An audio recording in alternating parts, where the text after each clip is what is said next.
इस एपिसोड में देखेंगे कुमाऊं सांस्कृतिक मंडल के पहले दिन की रामलीला। दोस्तों, आप हैं कुमाऊं सांस्कृतिक मंडल फरीदाबाद के जनरल सेक्रेटरी कमल किशोर अधिकारी जी। आप जैसे कर्मठ कार्यकर्ताओं की वजह से आज रामलीला का मंचन हो रहा है। कुमाऊं सांस्कृतिक मंडल में प्रकाश सिंह पांडे जी का स्वागत, अभिनंदन। आज रामलीला का पहला दिन और हमें उम्मीद है कि पांडे जी पूरी इस रामलीला को कवर करेंगे और फिर आपके सम्मुख ये पूरी रामलीला का ब्यौरा उनके चैनल वंडरलस्ट विद प्रकाश को सब्सक्राइब कीजिएगा जब आपके सामने ये प्रस्तुत किया जाएगा।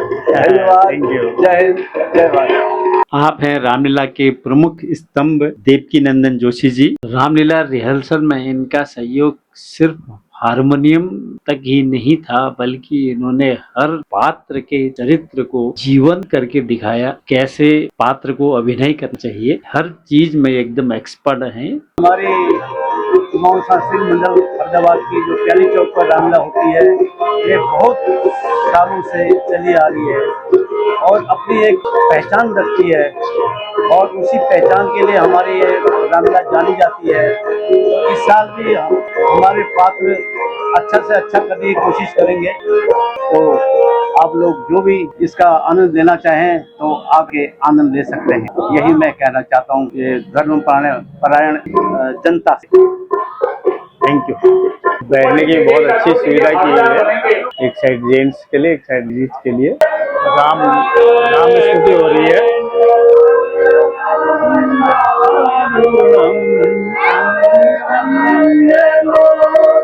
श्री रामचंद्र जी की स्तुति गाई जा रही है।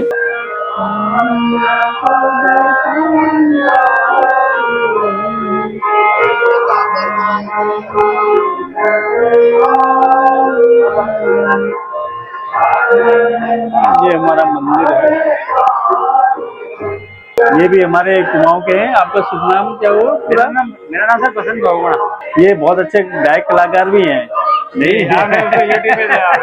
हमारे डबुआ कॉलोनी के बच्चे हैं। आप कहाँ डबुआ में ही रहते हैं? हाँ अंकल, यही रहते हैं अंकल हम। और आपका शुभ नाम क्या है? रौनक। रसिया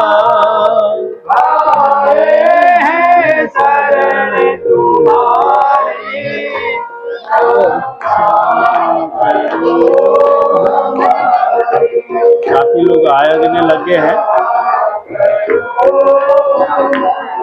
लेकिन आज जो पहला दिन है उद्घाटन समारोह हमारे मुख्य अतिथि जल्दी ही हमारे बीच में आने वाले हैं। तब तक आप हमारी सखियां, नन्हे मुन्ने बच्चे जिन्होंने सवा महीने से इस का पूर्वाभ्यास किया है, मंच पर वो पहली बार, बहुत सारे बच्चे उसमें पहली बार हैं। किस तरह कितना अच्छा अभिनय आपको दिखा सके, आप हर अभिनय पर तालियों से उनका प्रोत्साहन बढ़ाएं और अगला दृश्य मंच पे।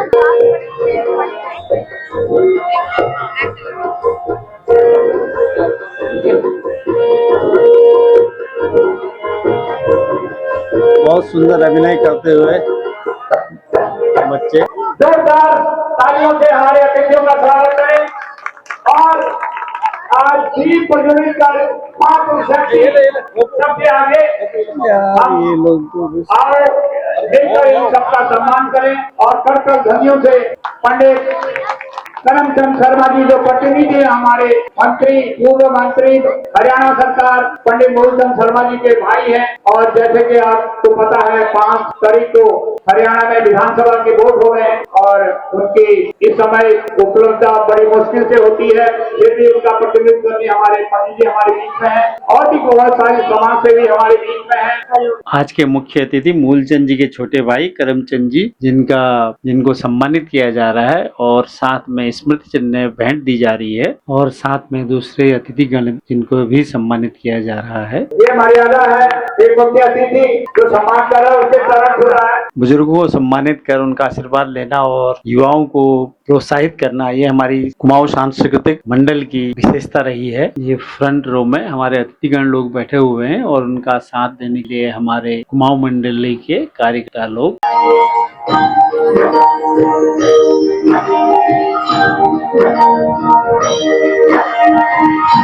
मंगल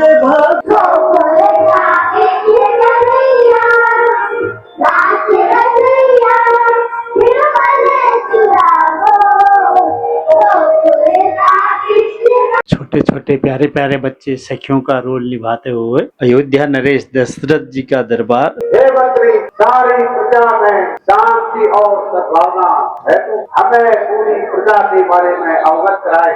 मंत्री बताते हैं कि सब लोग सुखी हैं और चारों ओर खुशियां ही खुशियां हैं। इतने ही में ही महामंत्री राजा को सूचित करते हैं कि द्वार पर स्वर्ण कुमार आए हुए हैं, अगर उनकी आज्ञा हो तो मैं उनको ले आऊं। क्या कहा? रमेश कुमार बोले शीघ्र दरबार में लानेगा। ऐसे को देखकर बहुत ही प्रसन्नता का जो आज्ञा महाराज। आयुष्मान कहो श्रवण, आपके माता पिता सब कुशल से तो हैं? महाराज की राजधानी में हमें क्या कष्ट हो सकता है,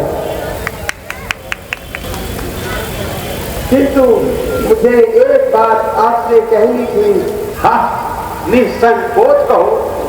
महाराज, मेरे पूज्य माता पिता तीर्थाटन की इच्छा प्रकट करते हैं, इसलिए मैं आपकी आज्ञा चाहता हूँ। तो मुझे बहुत प्रसन्नता हुई। कहो श्रवण, तुम्हें रथ, हाथी, घोड़े या किसी भी प्रकार के धन की जो भी आवश्यकता है वह अवश्य पूर्ण करेंगे। आप ऐसे पितृभक्त सेवक को मैं अपना ये राज मुकुट देने को भी तैयार हूँ। हे राजन, मैं धन्य हो गया। मैं तो केवल आपकी आज्ञा लेने आया था। अन्य वस्तुओं की यदि मुझे आवश्यकता तो ये सेवक आकर आपसे प्रार्थना करेगा। अच्छा श्रवण, जाओ। सूर्य देव आपकी यात्रा को मंगलमय करे। राम। इसीलिए अब हमें शीघ्र ही तीर्थ यात्रा के लिए प्रस्थान करना चाहिए। हम तैयार है, अब हमें तीर्थ यात्रा के लिए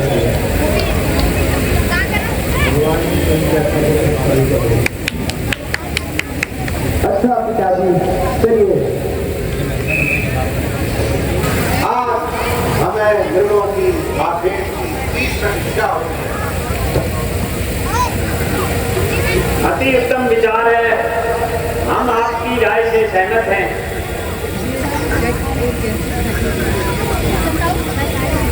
हे मंत्री, आप शीघ्र किसी आगे की व्यवस्था कीजिए। जो आज्ञा महाराज।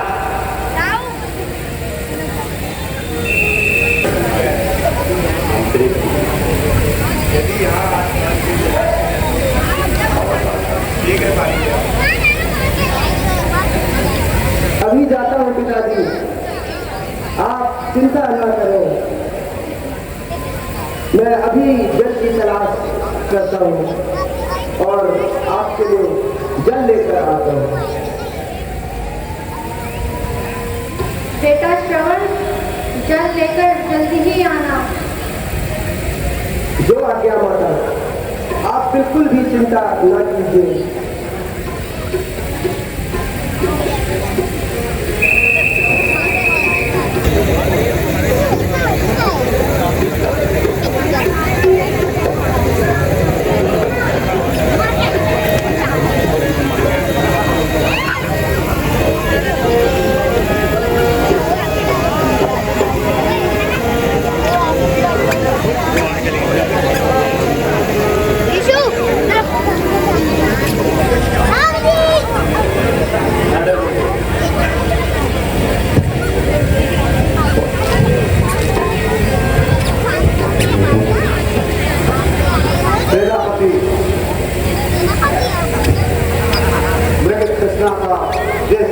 समय लगता है, हमें सतर्क रहना चाहिए,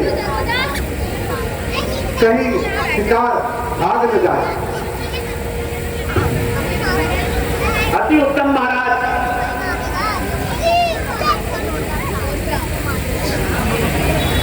महाराज, उस ओर से कोई शब्द सुनाई दे रहा है।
ये घोर कलंक का टीका मेरे ही माथे पर लिखा था। ये मुझे कौन से पापों की सजा मिल रही है। संसार को माता पिता की सेवा सिखाने वाले नवरत्न श्रवण कुमार, उठो, मुझे क्षमा करो। मैंने अज्ञानतावश यह अपराध किया है। हे भगवान, आप भी मेरे प्राणों को हर लीजिए। मैंने ही अज्ञानतावश यह अपराध किया है।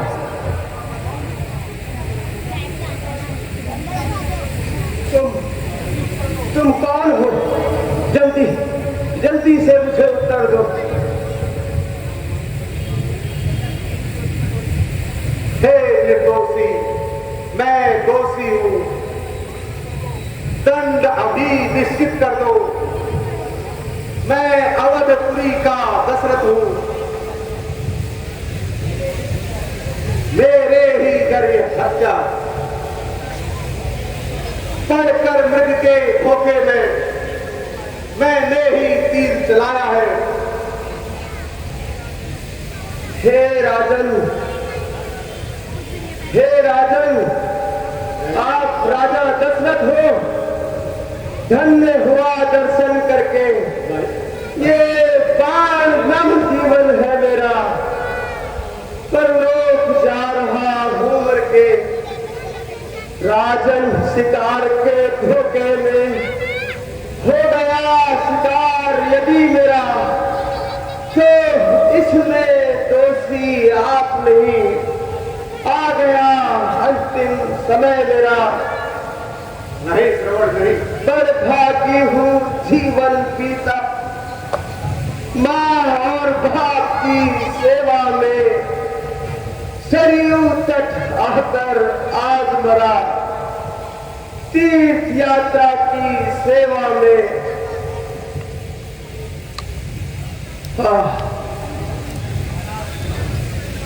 महाराज, जिस तरह आकर मेरी देखभाल करी, उसी प्रकार मेरे माता पिता का भी सुधी रखना। इस लोटे में जल भरकर जाकर उन्हें पिला देना। अंतिम समय में प्यासों को पानी पिला देना और उनकी प्यास बुझा देना।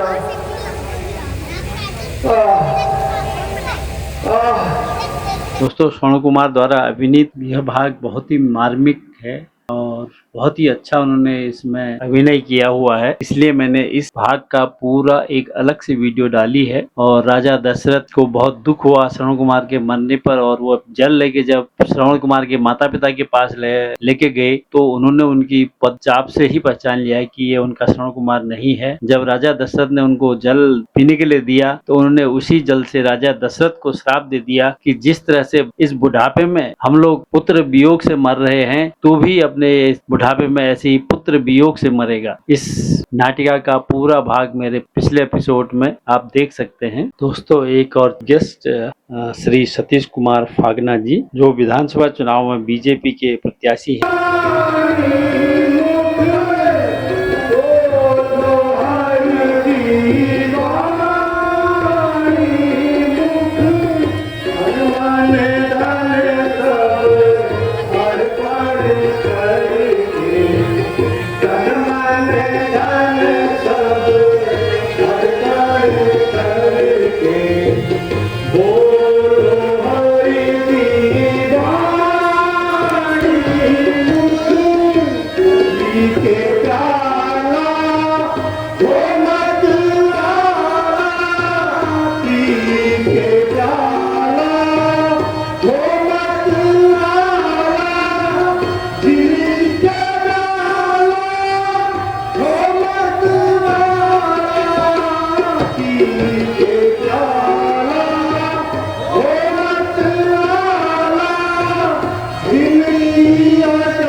दर्शन दे दो मुझको दर्शन दे दो मुझको शरण दे दो मुझको दर्शन दे दो मुझको शरण हमारी आया दर्शन धन सब अर्पण करके हरि की वाणी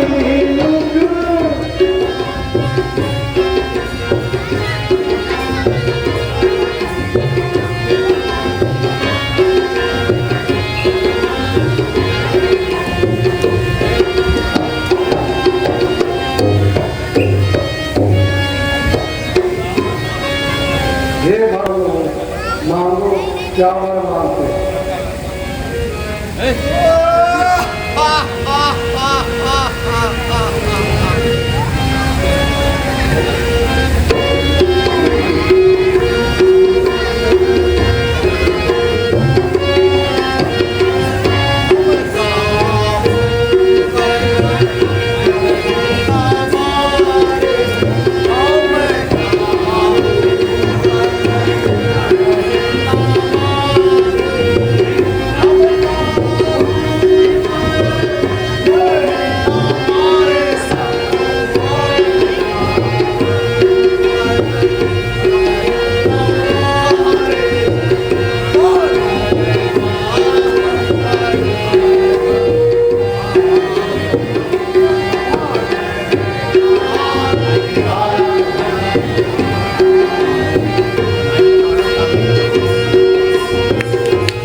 मांगो क्या वर मांगना चाहते हो।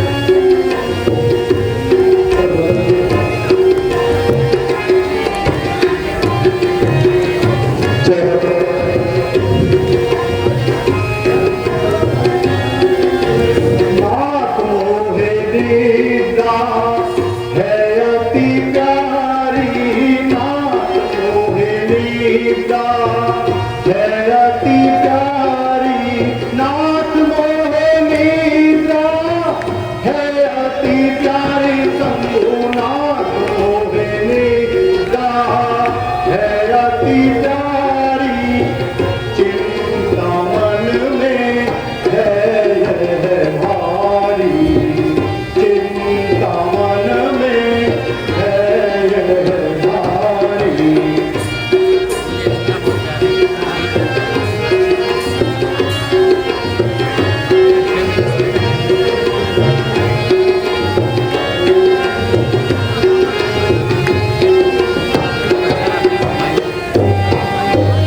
यह वर दीजे दीन दयाला यह वर दीजे दीन दयाला यह वर दीजे दीन दयाला शंभु यह वर दीजे दीन दयाला तो मैं तट मत कृपाला तो मैं तट मत कृपाला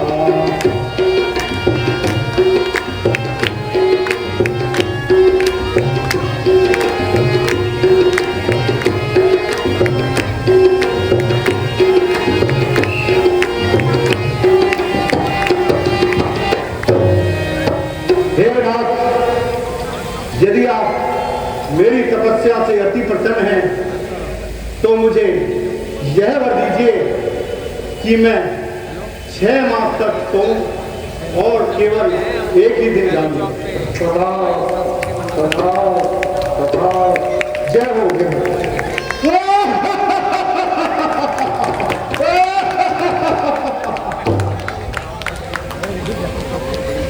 भक्त विवेचन, मैं तुम्हारी तपस्या से प्रसन्न हूँ, कहो तुम्हें क्या बल चाहिए।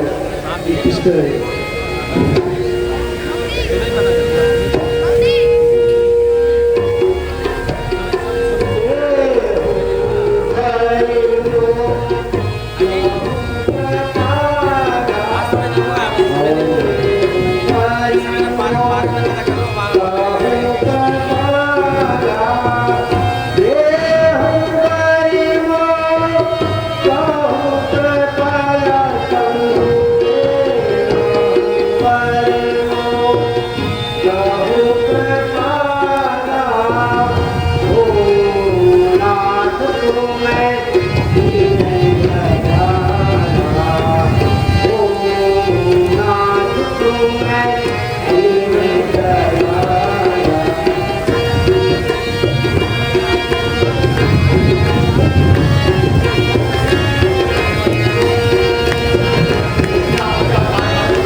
कि मेरा समस्त जीवन ईश्वर की उपासना में व्यतीत हो। धन्य विवेचन, धन्य विवेचन, तुम्हारी मनोकामना पूर्ण हो।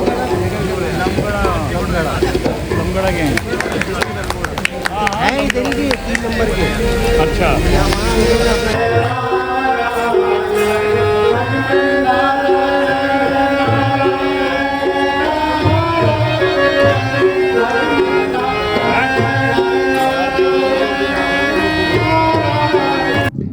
दोस्तों, इससे पहले कि नारद जी रावण को भटकाए, मैं इस पहले दिन की रामलीला का आधा एपिसोड यहीं पर खत्म करता हूँ समय की मजबूरी की वजह से। और बाकी शेष भाग, पहले दिन की रामलीला का शेष भाग मेरे अपने एपिसोड में देखिए। तब तक स्वस्थ रहें, मस्त रहें और रामलीला का आनंद लेते रहें। जय Siya Ram. Thank you for watching.